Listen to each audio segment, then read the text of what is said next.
So of course, is this working? Does everyone hear me? Yeah. Lovely stuff, lovely stuff. Okay, so who's ready to get violated today? Yeah, let's go!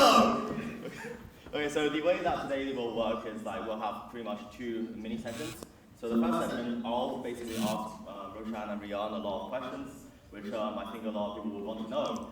And then afterwards, we'll have a break of 15 minutes, and then we'll give all the questions to the floor. So if you guys have any burning questions, you want to ask the greatest tailor, the greatest Hong Kong tailor ever, and the best lover of young Asian boys, you can ask him, and you can also ask his son as well, the future generation of young Asian boy. Molesters? Terrence. Well, that's sure, I guess. But so if you guys would like to give him a massive round of applause, and then we'll start.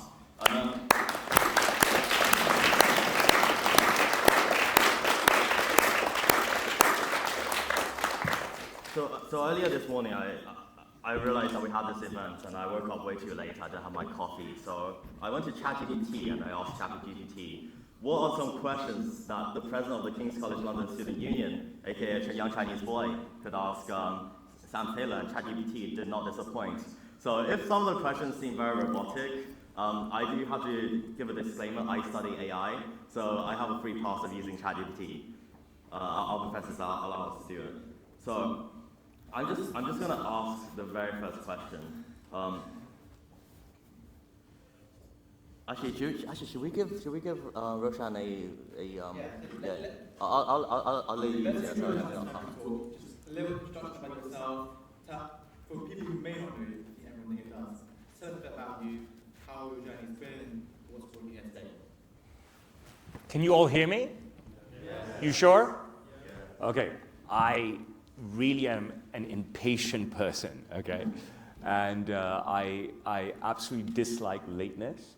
So I completely apologize for this late start. I feel horrendous about it, but I've been locked away in this room. I did get here very, very early, and I'm so grateful to all of you for being here. I mean that.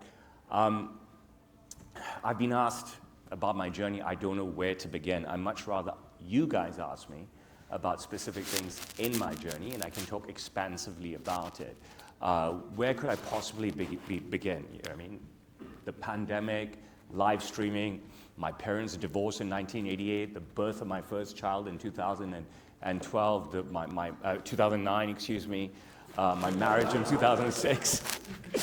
Yeah, I mean, I'd much rather you guys have an opportunity to deep dive into me, and the harder the question, the more silly the question, the more ridiculous the question, the more piercing the question, I am completely open and welcome to it. You know what I mean? You don't need to basically cushion anything. I have done so many things in my career, okay? I always call it my adventures continue, because I'm not a business plan writer, I'm not a to-do list writer, don't think about things in my head.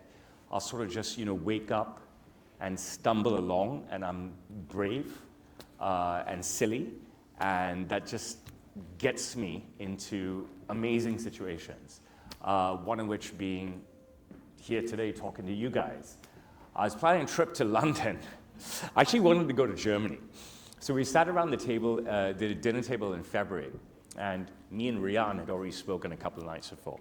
And we're like, Harry Kane, who is my client, is playing for Bayern Munich, and we should go to Munich and try and catch up with Harry and see Munich and see Berlin, and I should teach my children about the Berlin Wall and World War II and Hitler and all that stuff. It's something I don't think that they've been subjected to ever. And then we could see Frankfurt, and we could see, Munich, Frankfurt, and Berlin, and especially Harry Kane. You all know Harry Kane, right? Captain of England, right? So one night we got to the dinner table, about 2 days after we had this conversation, and I say, look, we've mapped this out. We're going to go to Germany. My absolutely gorgeous wife, and I promise you she's a delight. I don't know if you've caught an eye of her, and my sensational daughter, Serena, jumped at me like vampires, you know what I mean? Their fangs literally were sticking out into my neck. And they said, no, London and Paris, London and Paris, London and Paris. It was almost like they were stomping on the ground. You know what I mean? The whole dinner table was reverberating. And, you know, my dreams of going to Munich and seeing Harry Kane were down in the toilet because you've got two screaming. Listen, I'm not woke, huh? I'm not a leftist, and I'm not a liberal, okay? And I'm born in 1977, so I have no qualms saying women. If you have any objection to me and stuff, I take your objection, you know, and I will counter it and stuff. I don't ask for forgiveness. I ask you to understand that I don't see the reason to change. You know what I mean? I'm an Indian man. I only want to be called an Indian man. I don't want to be called anything else. I don't want to be classified anything else. I'm very old school, but I respect everybody else, okay? But my daughter and my wife, like the female vampires that they are, literally stretched their necks and fangs across the dinner table, bit into me, and my dreams of Harry Kane went down the drain. I ended up in London. So I put up a video, and this is the ironic thing. I don't know if you guys have seen this video. Put up a video saying Cambridge, Oxford, UCL, whatever, you know what I mean? I just named a bunch of British universities that were London universities plus Oxford and Cambridge, LSE, et cetera, saying that I'm coming for you. Where's my hanger? With my hanger and stuff. You know, one of these announcement videos I do before I travel, I did it for Guangzhou, I did it for Manila, I did it for Dallas last year, and stuff. And you know, this video of me announcing a trip, they always go super viral across every platform and stuff. And I never mention Kings. And you know, I don't really plan anything. I never write anything down, whatever comes to my mind. I just sort of say it. And the ironic thing is that I didn't mention Kings. I never watch back anything before I post it, right? One time, a few years ago, someone wrote to me on LinkedIn. I put my videos everywhere. My video of the day goes everywhere. And he said, I love your stuff. It's quick and dirty. And I was like, I didn't like the word dirty. I didn't understand, you know, quick and dirty. So I said to him, you know, what the hell is quick and dirty? And he said, means you don't edit it. You just put it out. And I was like, yeah, bro, quick and dirty. That's absolutely me. You know what I'm saying? I'm slow and dirty, to tell you the truth, okay? You get the pun? Probably not. But yeah, I never watch anything back that I shoot. I just post stuff, and in the first 5 seconds, I'll write some text. Based on what I remember of the video, and I'll just put it out there. And if you notice now, most of my videos are just subtitled. There's none of my quirky, funny text anymore because I don't need to do it. I just hit the subtitle button. You guys read away what you want. But I never mentioned Kings, and within 24 hours, the incoming president of the King's College Student Union sends me a message on Insta saying, I'm incoming president of the King's College Student Union. I would love for you to come to King's. So I said, okay, you know, I don't know if it's real. I get 10,000 Insta messages every single day from anybody and everybody. And so I said, you know, and he gives me his whole resume, right? This guy, you know, he wrote to me extensively. So I said, okay, let's jump on a video call. I said, okay, I will follow you so we can chat on Insta. Only if you follow each other can you have a video call on Insta, right? It's a great part about Insta. And when you're done talking to someone, you can unfollow them. They can never call you again. So I have a video call with this guy, and he never sleeps. He's always awake. Oh, shit, that's me behind.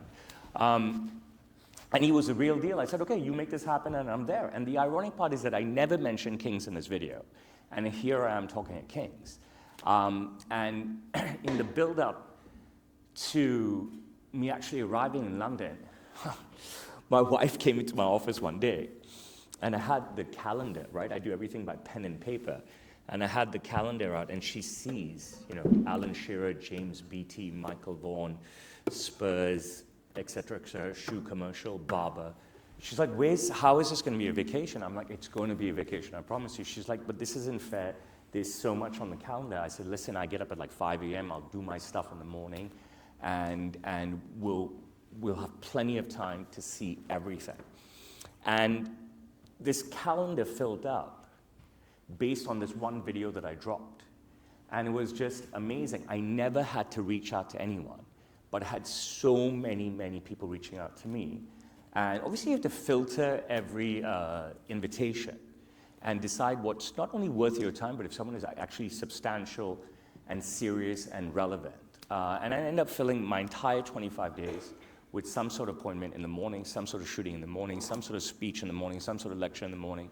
It was quite remarkable, and I don't even know how to explain that other than the fact that I'm super blessed, and that blessing comes from you guys. It's the truth. Everybody in this room, and everybody out there just like you who enjoy my content. A lot of people ask me, I think Bayu wants to ask a question, and I really want questions from you guys. A lot of people always ask me when I do interviews, if you watch my content, you'll see that I do a lot of interviews. And one of the things people always ask me is, what about the hate in the comments?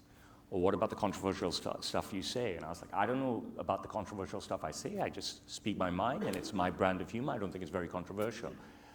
And I will say this to you, because I get asked this all the time. I walked around London all day, every day, for, I don't know, 12 or 13 days. And I brought 100 business cards with me. If you see my videos, I never do the peek of the pocket square. I always say I carry business cards, you know what I mean? Everybody else who wears my suits has the peek of the pocket square. And within 3 or 4 days, I'd already given out 100 business cards because people stopped me on the street to take a photo with me and tell me that they love my content. I called my office through WhatsApp, and I said, look, I'm done with 100 business cards, send me another 100. By day 6, I was nearly done with the second 100. I was like, send me 200 more cards. Because I think it's nice to give something substantial to somebody, and this is the first time that I've actually done that. At the end of the pandemic, I went to Kuala Lumpur.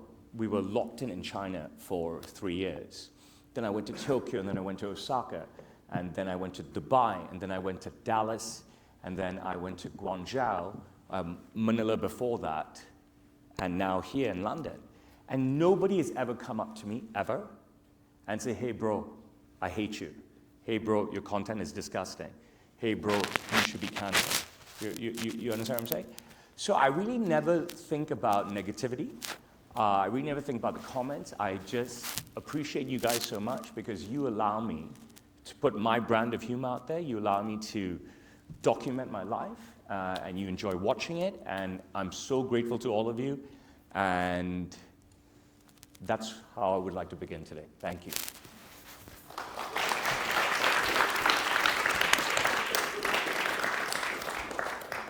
So I do have a question, actually. I think it's a burning question that everyone wants to ask. First of all, I'm very disappointed that you didn't put KCL as in the first video. But the question I think everyone wants to ask is why young Chinese boys? Out of all the other flavors of young boys there are, why young Chinese boys specifically? I think everybody globally has a fetish for young Chinese boys, okay? So you've got to, if you're a young Chinese boy, be super happy, all right?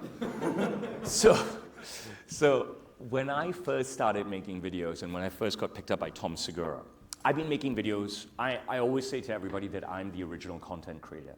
I was creating content before it was called content, and I was putting stuff out there before, there were people who were actually doing this for a living, right? Because I had an incredibly successful business. I joined Sam Taylor in the year 2000.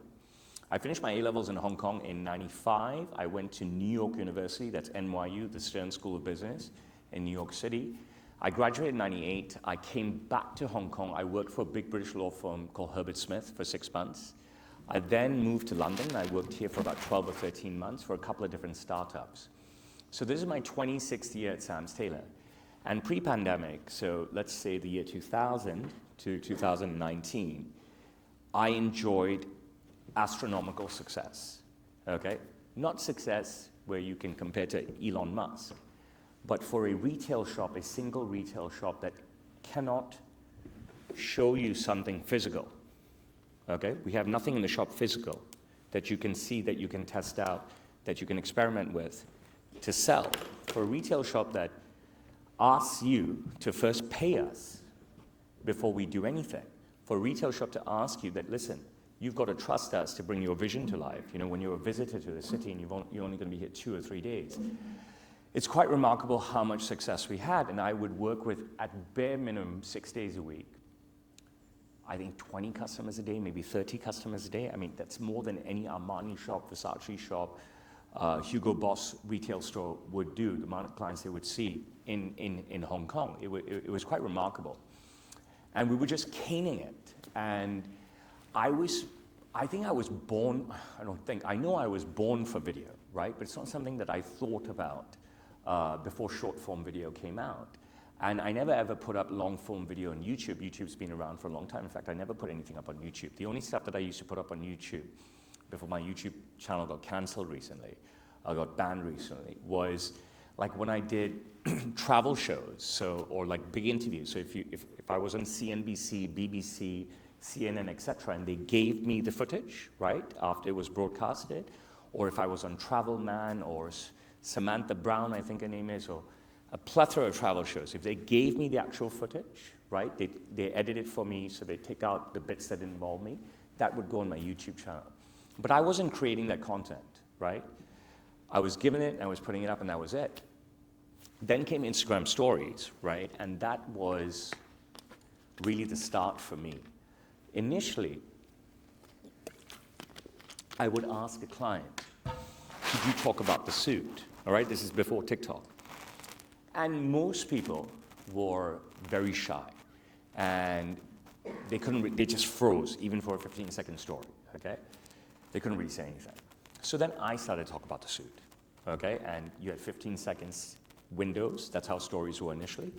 So I just record the video and I describe the suit, and after the arc from there was getting funnier, okay? Being more silly, incorporating what's going on in politics in the world right now, what's going on in pop culture in the world right now, and sort of just blending it with talking about the suit. But for me, everything was about the suit. And the stories got more and more and more views. I mean, the stories were killer. People were forwarding them around. Once they were allowed to be forwarded, people were trying to download it. At that time, it was screen record. So it was great. And then, TikTok came around, and my daughter Serena, I think this is in 2018. So that's 7 years ago. She would be 9. She said, Papa, why don't you put your videos on TikTok? And I said, okay. So I started putting my videos on TikTok, and I got 0 views, 1 view. I didn't know how this thing worked. 2 views, 0 views, 0 views, 0 views, 0 views. Then I did a Kim Jong-un video, and then overnight it was like 500,000 views. And this was in the day, this is a long time ago. We're talking about 500,000 views a long time ago is huge. Today, if you ask me about 500,000 views, I don't care. I only count them in the millions, right? That's when it really matters to me. And I was describing every type of person: tall white guy, short fat black guy, woman with gigantic planets, you name it, okay, whatever it was. Then the pandemic came, and then the world was shut out of China. You couldn't enter China. And if you left China and you were able to legally return, like someone like myself, you would have to quarantine at your own expense for 3 weeks in a hotel, okay? So nobody was leaving, okay, unless they had to. So where did Young Chinese Boy come from? Suddenly in my shop, I only had young Chinese boys. I had been I'd been making videos with every type of person, men and women of every race. But suddenly the pandemic came, and the majority of people were coming with young Chinese boys, because our borders closed February 1st, 2020. And you've got prom season, graduation season coming up, right? And so I had young Chinese boys lining up to buy their prom suits or their graduation suits, and it just got funnier and sillier from then. But what I promise you is, if they were under 18, I never touched them. You know what I'm saying? There's hangers all over the shop, and I never ever touched them. And if they were over 18, whether they were young, old, Chinese, you name it, Indian like me, I never touch women. We live in a very woke leftist world, you know what I mean? So far, I have managed to not be arrested or had charges pressed on me. But yeah, when you have plenty of consent to do anything, you can do anything you want, all right? And it's sort of just, we talk about consent. You watch all these drama series and movies, and the lawyers trying to explain to the judge that there was no consent. The judge is asking the victim, did you give consent? The prosecutor's asking the alleged whatever, were you giving consent? Listen, I'm giving consent, and it was brilliant, right? I could just do what I want, take out my frustrations of hemorrhaging money, during the pandemic on every single client that would appear in front of me. But the ironic thing is, right, this is the filtering mechanism before I do a video. First of all, someone will approach me. Can you do a video with me? You know what I mean? I'd rather put up my own content. I'd rather put up my son. I'd rather put up my government work, my community work, my celebrity clients, my adventures, my travels and stuff. But every day, hordes of people will say, please do a video, please do a video, please do a video. So I would say to them that, okay, first of all, and this is not right now, this is a few years back, if we shoot the video, the content belongs to me, okay? All right? You consent to the content belonging to me, regardless of whether you're 14 or you're 54, okay?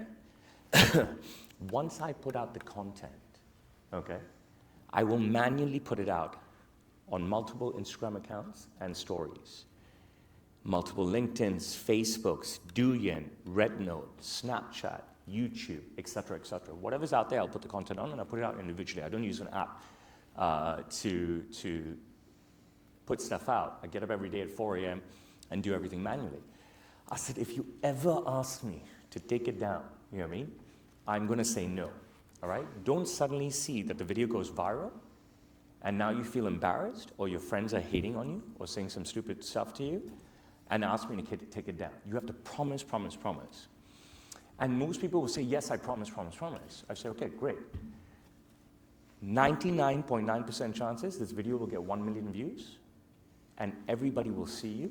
And we can swear here, right?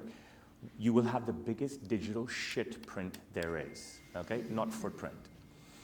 And so that generally scares 99% of the people, all right? It's a great filter, and that leaves you with one person a day, two people a day, three people a day who are just gagging to do that video, okay? Just gagging to do it. There is no true, real birth of the young Chinese boy other than the explanation that I've given you, all right? The birth of the young Chinese boy is down to the viewership. For some reason, when I say young Chinese boy, how old are you, right? Everybody goes crazy, all right? They just absolutely love it.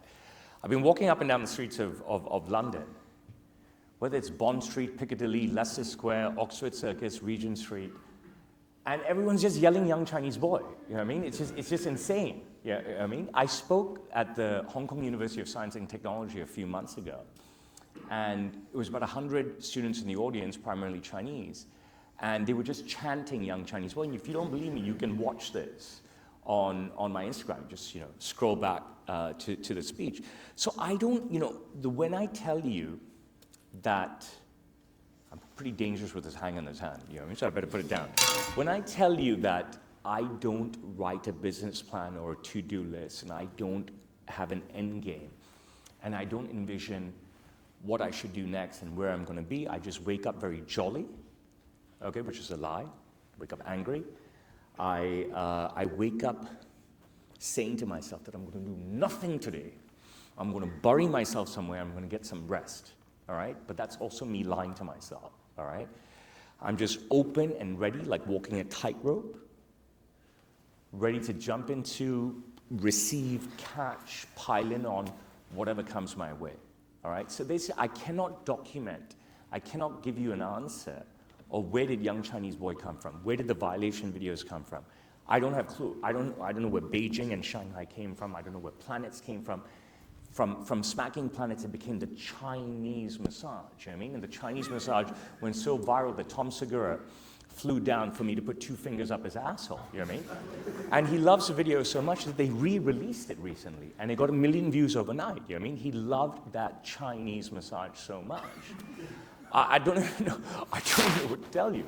I mean, if you look at my what's it called, Cameo, right? So I got into Cameo 2 years and 1 quarter ago, so I think it's April 2023. And I made $51,000 on Cameo by doing silly videos, okay? And in the beginning, most of the videos were about the virtual hangar going up somebody's planet. So you've got to follow my Cameo account, okay? Because that is completely unfiltered. There's no flags, there's no banning. You can say whatever you want on Cameo. My Cameo videos are ridiculous, all right? And the evolution of the hangar up the planets has changed now to the virtual Chinese massage with my sexy fingers and hands, as long as you have consent. The hanger only comes back when the recipient is under 18 years old. I didn't map this out. I didn't create it, right? It is literally the people who are watching the videos and the stuff they say and the stuff that I hear and the feedback that comes back to me that has shaped this evolution, of course, added to whatever I'm feeling that day. When was the first time I smacked some guy's ass? I don't know, probably because I was so pissed off with him, because he was a jerk or because he had a better sense of humor than me or whatever it was. But I asked him, can I smack your ass? He goes, yes. So I smacked his ass. I've asked him, can I sniff you? He said, yes. Okay, so I've sniffed him. I've asked him, can I kiss you? Okay, he said, yes. I kissed him. I asked someone, can I lick you? He said, yes. So I've licked him. So these are, all these little tools that I've had, the smack, the lick, the kiss, the sniff, and then then people just knew what to expect. And then nowadays, and for some time, people are like, let's do a video. And I said, yeah, but it has to be very aggressive. Otherwise, it's not worth doing. Okay? If you look at the distance between I call them young Chinese boy videos, right? They don't have to be young Chinese boys. It's quite vast. There's a lot of other stuff going on before you'll find a violation video, all right? Obviously, if you scroll back a couple of years before I got banned on every single platform there is, every single video was a young Chinese boy video, okay? Every single one. But I eventually got banned on every single platform. So basically, whatever was well received and whatever I enjoyed, sort of just coupled it together. And I don't write a script. I don't know what I'm going to say. I try to really stop the client from doing the video with me. Because I know, I have a feeling, I believe that it's going to go viral, and then they're going to be like, yikes, okay? I want to take it down. I don't want to spend 2 hours putting something up on 20 platforms and then have it taken down, especially when it's got 1 million views overnight, all right? That kind of stuff really, really, really pisses me off. So the people who are dead keen, then I know it's the right person to do it with. I have a video that has like 5 million views right now, all right? And it's this family, very, very wealthy family from New York. Father, mother, daughter, and 2 sons who begged me to do videos with them, begged me. And I said, you guys don't want this, I'm telling you, this is not something that you want in your life. So I've only put out the daughter's video first. She's about 23, 25 years old. She is in half a suit because I was going to mail it to them. She's in the base fitting. She's a gorgeous girl. I talk about tampons. I talk about her bleeding and stuff, crazy shit. I mean, who will say this stuff, right? Who will talk about a woman's period in a reel, right? And have it to do with the suit. So, I'm talking about the suit, and I see the buttons, right? It's a half suit video. So the buttons are just, pieces of cotton, and I pull it off. I'm like, I think this is what she shoves up when she's bleeding or something like that, right? So this video gets 5 million views and stuff. And the girl wrote to me, and she said, I know we begged you and we promised you that we would not ask you to take this down, but can you please take this down? I said, listen, we already had this conversation. And that's all I said, and that was it. And that's happened a couple of times and stuff. But the overwhelming majority of times, when a video's gone viral, immediately, we're talking about like nearly 1 million views or 1 million views overnight, and I've been asked to take the video down, I take the video down. You know what I mean? I don't want to punish somebody. Do you know what I'm saying? It pisses me off. It pisses me off, but of course I'm going to listen to the client. Of course I'm going to listen to the person. I'm not going to not listen. That's why it's very important to me to screen someone and truly believe that they're not going to ask me to take the video down. And that's pretty much it, you know what I mean? So I went from doing a shitload of videos every day to maybe only a few a week. Now, I'll tell you something about my evolution. Up until my trip to Tokyo, which was 2 summers ago, I took the video and I said, when I'm ready to put it out, because I had so much content, right? You talk about content creators, I don't know much about them, but I assume they go out looking to curate content, create content, edit content, produce content, publish content, right? That's not my jive at all. Content just follows me, you know what I mean? I'm like a content magnet. And I'm very grateful for that. So when I went to Tokyo 2 years ago, I'm documenting my Tokyo and Osaka vacation. I realized I have over 200 young Chinese boy videos in my iPhone. Now I have over 300 young Chinese boy videos in my iPhone that I have not released, all right? But people were just messaging me incessantly. when will my video come out? When will my video come out? When will my video come out? I said, how many videos can I put out a day, right? Like, I don't even know what to do. So for the last couple of years, I was like, do you have an iPhone? Like, we have an iPhone. Okay, I'll shoot the video on my iPhone. I'm going to airdrop the video to you. You do whatever you want with it. Do anything you want with it. I don't care. Send it to everybody, put it in your group chats, put it on Snap. Doesn't matter. They still want me to put the video out. Okay, they put the video out, and that's great. They tag me. Maybe I don't really share it to my stories and stuff. They still want me to put it out. And the reason is this, and I don't want you to take this in the wrong way. I want you to just think about it. Person puts out something on their own. I have two stories that use the same example. Maybe I'll tell the other story later. Person puts a video out and they'll get 0 views, okay? Next day they'll put a video out, maybe they're singing or something, they'll get 6 views. And the next time they try and put a video out, they'll get 0 views. The next time they put a video out, maybe they'll get 60 views, right? Next time they put a video out, they'll get 0 views. Next time they'll put a video out, they'll get 600 views. And then that's their cap. How many billion people are putting videos out every day? How many are going to go viral? How many are going to be seen? Okay? You're talking about people also with closed accounts. Or maybe your account is closed, if your account is locked, if you need to accept someone's friend request. Your video is not going to go anywhere. So people want to do a video with me because they want to leverage off me. And I don't blame them. I think it's great. Because if they do a video with me, the spotlight they will get is one that they've never had before. So why not? You know what I mean? For them, it's like, shit, if 1 million people see me. Now, I will stop saying that right then. You can figure the rest out for yourself. What I will tell you, right, is that whoever I meet, whether it's in Hong Kong, on the street, in a restaurant, at the club, or a returning customer who's done a video with me, or whoever I meet in the street, I'm going to keep using these 6 cities because the pandemic was crazy for us, right? So Kuala Lumpur, Tokyo, Osaka, Dubai, Guangzhou, Manila, now London, is where I've been since the pandemic. And if I bump into a client, we talk about the video that we did together. Obviously I don't remember the video. They remember the video. They might pull out their phone, go to our message box, and show me the video again and stuff. But they said, bro, wherever I went, random, people that I never recognize, that I don't know, whether it's in a cafe, whether it's in a university, whatever. I've heard every single story. Like, are you that guy? Are you that guy? Are you that guy in the Sam Steele video? Are you that guy? Are you that guy? Are you that guy? And the person's like, yeah, I'm that guy. So, I mean, a lot of people out there, they love the attention. And, I think that's what humanity is, right? So coming and shopping with me, I'm not going to summate it by saying, oh, you get a great suit and you get a chance to go viral. No, far from that. That's not what I'm about. But if you ask me about the videos, right, I can talk so much on my perspective of it. You know what I mean? I can just go on and on and on what I'm presumptuous about, what I'm assuming, what I've heard from people. I'd much rather now stop and take the next question. I'd much rather take some questions from you as well. Amazing stuff. I mean, honestly, I think consent is very sexy, so do follow that as well, Tom. Another thing is, ever since we shot that video in Hong Kong, which reached nearly a million views. So before that, I was known as the Chinese guy that bowed down to Confucius, and I got elected as president for doing that.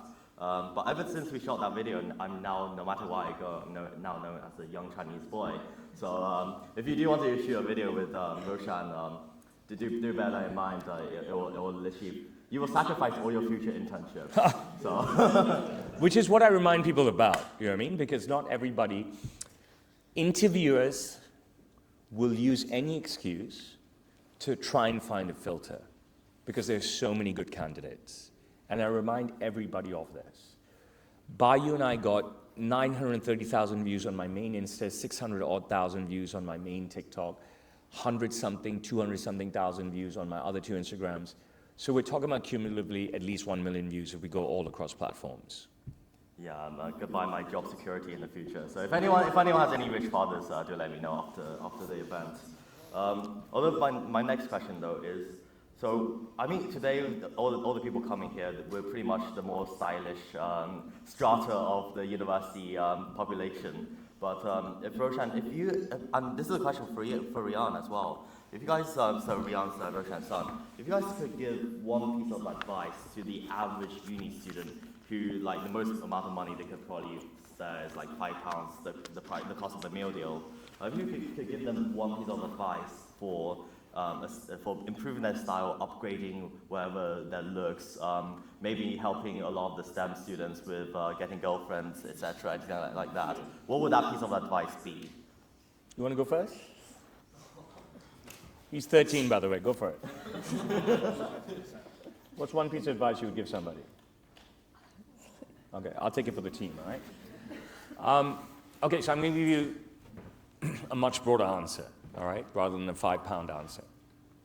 I promise you, you've got to listen to me, okay?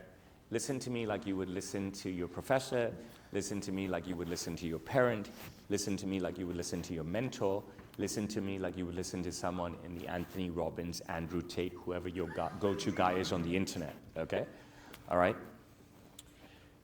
The more dressed up you are, all right, the more favorable you will be viewed by everybody, whether you go into a cafe or restaurant, go into the bank, go into the library, go into university, no matter what. Because it is ingrained into most humans, okay? It is biological in all of us, and remember what I said, listen to me like you would listen to everyone that you believe in, okay? Because this is the truth. Dressing down is not going to get you anywhere, okay? It doesn't work. The world is very long in timeline-wise, okay? This garbage that people wear nowadays, okay, and this utter garbage, guys wearing gym shorts, guys wearing flip-flops, showing your toes to everybody, nobody wants to see it, okay? Really. This matching, you know, a £5 blazer with some piece of shit jeans or whatever and some trodden on sneakers or Doc Martens. No, nobody's interested, okay? Don't fall into these, I'm going to call them fashion faux pas, all right? You may look great to your 19 or 29-year-old girlfriend, okay? You may look great. I'm going to focus on guys for a second, all right? But you're not going to look great, okay? And no one is going to view you as looking great. And humanity is to be judgmental, all right? Humans cannot help that. You look at somebody, you're already thinking, right?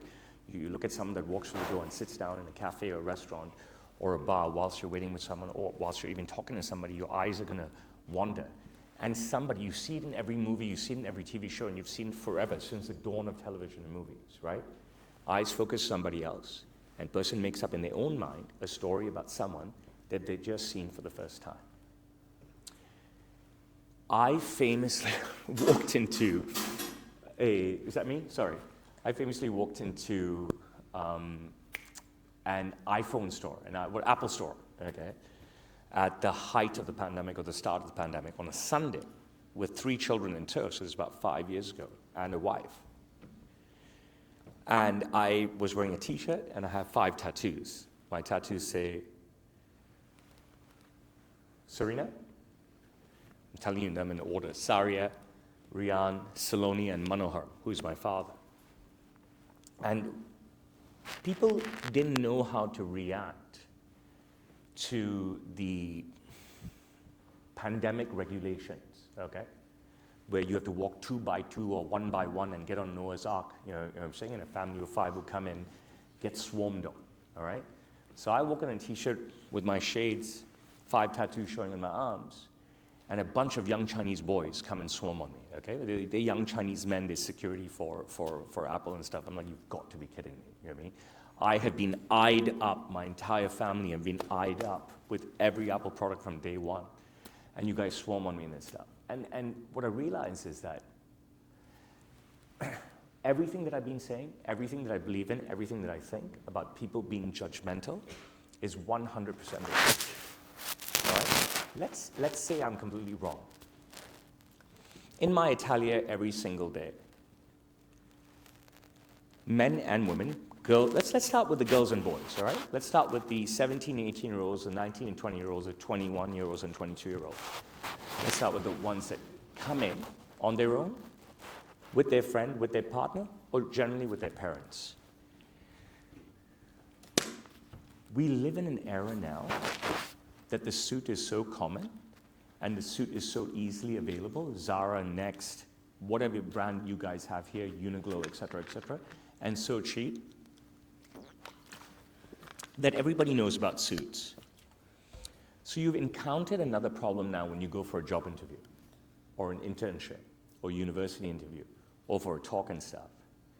People know the product so well, all right? When you're wearing a shitty suit, everybody knows it's a shitty suit. So when you put on a shitty suit, everybody already knows it's a shitty suit.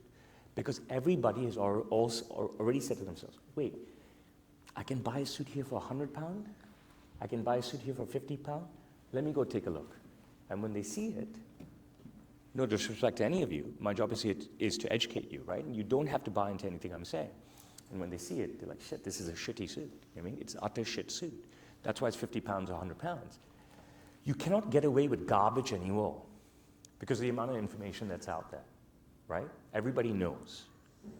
You cannot get away with garbage anymore. So everybody becomes very judgmental because that's how humanity is. It's intrinsic to us. Judgmental doesn't have to be a bad thing. When I met my wife, she walked through the door of a club in the year 2000. I judged her from up to down. I said, oh my God, she is effing gorgeous, okay? Right? I need to slam this girl. You know what I'm saying? I need to. And now, you know what I'm saying? Like, I was effing relentless. You know what I mean? I tried to kiss her so many times. I took her to 3 different clubs at night. She told me one club, you're never going to get in here. I said, you have no idea whose son I am, right? And we go into this club, and she's like, how did you get in here? I was like, I told you, you have no idea whose son I am. You should jump on the Rochemont Express. And I was relentless. She wouldn't kiss me. You know what I'm saying? She just wouldn't. I said, what is this? You know what I mean? This is ridiculous. So you can be judgmental in different ways, right? And the fact that she pushed me away that day, we are now 26 years into our relationship with 3 gorgeous children. But no matter what, people are going to be judgmental. It's something that you need to use as a tool. A psychologist or psychiatrist will say, oh my goodness, I'm putting this ugly thing in your head now, right? Now you're going to start to think, oh, how are people judging me? How are people judging me? We spend centuries telling each other, who cares how people judge you? It is not an ugly thing. It is common sense. People have been complaining for a century or more about that they're being judged. People have been worrying for a century or more, long before we were around, about how they're going to be judged, how they have been judged, how they will be judged. All right? Why? Because you're going to be judged. You cannot change that. All of wokeness cannot change that. All of liberalism cannot change that. The entire left cannot change that. It came long before us. It is not only here in the Western world. I come from Asia. I live in a placid population of 1.4 billion people, right? My family hails from India, another population of 1.4 billion people. Embedded in the culture of India, embedded in the culture of Hinduism, of Sikhism, embedded in the culture of all of China, is being judged. How are we going to be judged? How do we counter how we're going to be judged? How do we ensure we're judged in a certain way? Okay? So when a person comes to me, 17, 18, 19, 20, 21, 22, and whatever age, right? You got to tell them, you tell their parents, their partner, their whoever is with them, right? Look, whatever situation you're going to go into, you've got to believe you're going to be judged. Now, don't be scared of that. Use it as a tool, use it as a weapon. I educate everyone who comes in to see me because I know culture and I know work culture everywhere. Why? Because I've lived life, I've been open, and I've immersed myself, and I've been blessed to work with, a dozen people every single day over the course of my career. So we teach people how not to be super boring if they're 18, 19, 20, 21, but not to be over the top because you're going to be judged. If you wear a shitty suit, you're going to be judged. If you wear a suit that's too much, you're going to be judged. We find the perfect solution for everyone. And that is why people flock to me, that is why people scurry to me, that is why I'm, touch wood, doing quite well, because I give that specific advice to each and every individual who comes forth and seeks it. Okay, I'm extremely candid. And like I said at the start, I'm not creating something homogeneous. You cannot see what I'm selling. It doesn't exist yet. It is only born from our discussion. It's only born out of your necessity and now how I help you to interpret that necessity. And then we bring your vision to life. So there is no £5 solution, guys, all right? And if you only got £5, find the best blazer you can, girls as well, women as well, find the best blazer you can, put it from a thrift store and put it on. It will make some difference, okay? It is very easy to say, I don't care how I'm judged. It's very easy to be rebellious. Unfortunately, not everybody believes the same thing. And if you want to climb forward in this world, you have to play by the rules of the world. Okay, you cannot be an anarchist, you cannot be someone who's only going to fly solo, and so forth. You have to coexist. That is life. Elon Musk has, I don't know how many million employees. So does Apple. And the list goes on. If you want to succeed, you've got to coexist. If you want to coexist, you need to play by humanity and society's rules. If you want to climb, you have to find ways to climb. Either you're born drop-dead gorgeous or handsome, or you make an effort to dress up. There is no solution. Easy solution, cheap solution, £5 solution. Okay, so I think now we got to the point that everyone's looking forward to, where Roshan Melwani will strip the president of KCLSU. But before we do that, I do have a bit of context of how I got this suit. So this is, so after I had a video call with Roshan, I basically booked the first flight to Hong Kong, went to his atelier, I walked in, and I saw the best dressed 13-year-old I've ever seen in my life, which just happens to be Rian sitting there. And then if you stand up and I show them your suit. So this is a Sam Taylor suit as well. And I saw this suit walking in, and I was like, I need to get this suit. So one thing that you could probably notice is that we're pretty much wearing the same suit, but it's just a different, it's different colors, different fabric. And I just kind of want to give Rian a couple moments to tell us about this suit, because this is actually a suit that he designed himself over the summer. And after I saw that, I was like, I need that suit on me. So I started helping my dad working at Sam's Taylor 2 days in December in the Christmas holidays, one in Chinese New Year. I spent a lot in the Easter holidays, 11 days in Easter, and that's when I decided to make 3 suits based off of my designs that I've learned. So this is one of them. It's very different to what I have. I made all 3 of them very different cuts, everything. You can see Bayou and mine, the design is the same, just the fabric is different. You want to tell them about some of the hallmarks of the Sam Taylor suit, so like for example, the gauntlet cuffs, or anything that differentiates a suit that you can buy from an atelier, from a tailor, versus something that you get off the rack. Okay. Sorry, let me try this over. Okay. So Bayou suit is a peak lapel. You can see this deep press stitch, this line coming down. It's a Barchetta breast pocket here with the curve and kick, and a Sam Taylor suit comes with a built-in pocket Already square getting stripped. that you can shape how you like, just like mine. It's a double-breasted jacket. It's a double-breasted 6x2. You can see there's 6 buttons, 2 of them works. 2 fully lined flap pockets here with this kissing ticket pocket here, just like mine. Could you explain what the kissing ticket pocket is? So this kissing ticket pocket here, as you can see, you can also get a floating ticket pocket, but this is kissing because it's exactly next to each other. This is the 3rd smaller pocket here. Also, so basically these 2 pockets are touching each other, so Yeah. the 2 flaps. Got it. On the cuff is our signature 4 overlapping, fully functional buttons on the cuff with what my dad created, the gauntlet cuff.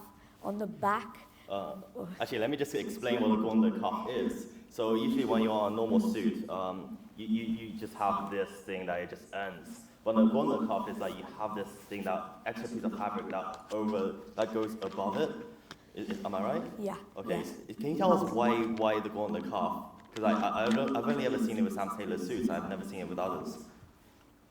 The gauntlet cuff is, I think if you don't get a gauntlet cuff, it's a little bit plain here. There's nothing going on. But the gauntlet cuff is very fashionable, very new. It's a new design. It looks really good. It shows I'm rich enough to afford the extra piece of Sam Taylor fabric. Is this Italian wool or is this It's from Huddersfield. Huddersfield? Okay. Wait, do you know where it's sourced or where the mill is? I don't recall the mill's name, but 100%, well, the wool will emanate from New Zealand or Australia. Okay. But the fabric is woven in Huddersfield Amazing. and then shipped to us. Oh, okay. And I think another detail that Rian wanted to point out is, so you know how we were talking about earlier, how like you have a functional button on the sleeve, and then most suits, when you buy them off the rack, you don't have the functional button. It's not a real button. Yeah, so like most times when you buy suits, like a lot of people, if you're wearing suits from off the rack, this button doesn't actually work. It's just decoration. But Sam Taylor's suits actually work. And the one thing that a lot of people who buy bespoke tailored suits they would do is they would unbutton the first button here. And the reason why is to show off that you got a tailored suit as opposed to one off the rack. And then I'll let you continue. Sorry, cutting it off. So on the back, you have this double vent here. So my dad has a pop vent. This pop vent here, but this is a double vent. Yeah. So on the inside of the jacket, open them. Don't sniff me. So in the inside of the jacket, it's full lining. Full lining on the inside. It's a lot more violent than I thought it would be, but. So if you can go for half lining. I have half lining. Half lining, because if you get full lining, if it's really hot, you sweat, you'll feel all your sweat. So in Hong Kong, it's really hot, you go for half lining. Hong Kong. Yeah, but here in London, it's more cold, so you get full lining.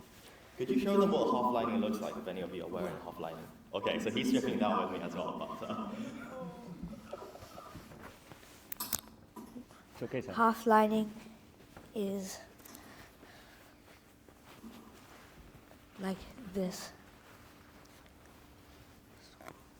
It's okay. Just like this, half lining. So as you can see, I feel like a suit salesman right now, but but like so, living in London, it's very cold, rainy London. We have the whole thing lined, whereas in hot Hong Kong they only have half. I thought that was a very cool detail that when I first came to your atelier I found out. Okay, anything else? And the waistcoat as well. It's double-breasted. It's a 3-button waistcoat as well. And the trousers, it has a English pleat with a side buckle, so you don't have to wear a belt, and cuffs at the bottom. Exact same. So we've got gauntlet cuffs on the bottom to match the sleeves. Yeah. Okay. Could you tell us about the fabric of the silk along like the lining? The lining is the exact lining as the jacket inside, and your pocket square built in is the same as well. Lovely stuff, lovely stuff.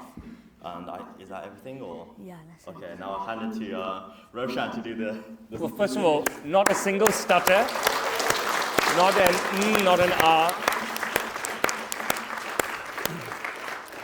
I spend a lot of time giving talks, and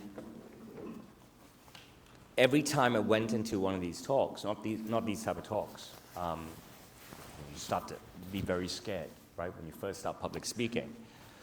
When I first started public speaking in my 40s or thereabouts, the speeches were short. I'd write the speech. I'd type the speech in giant block letters, printed out on A4, laminated, and then I'd go hill sprints with it every morning.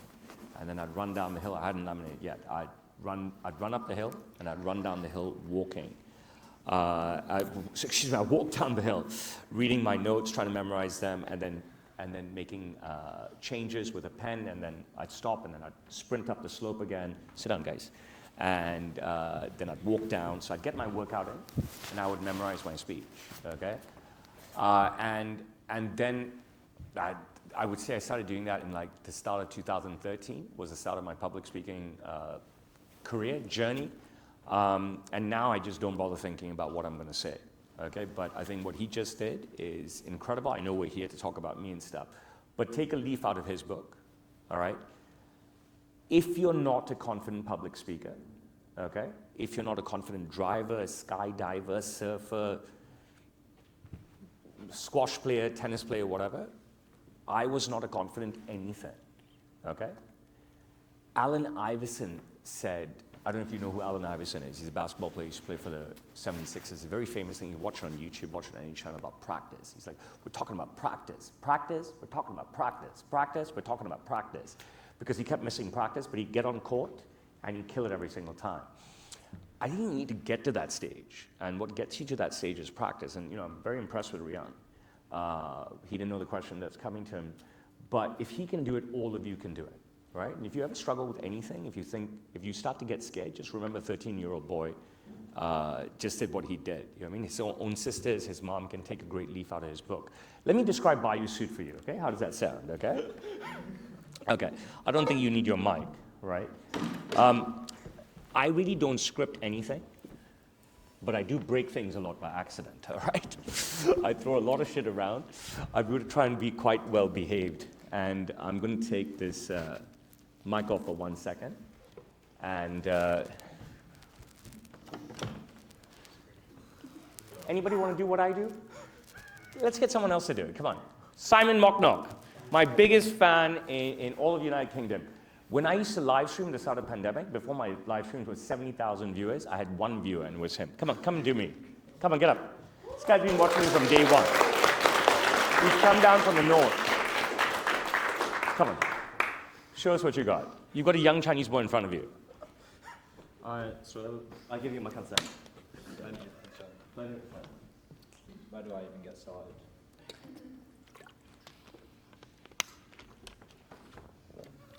So it's a double-breasted jacket.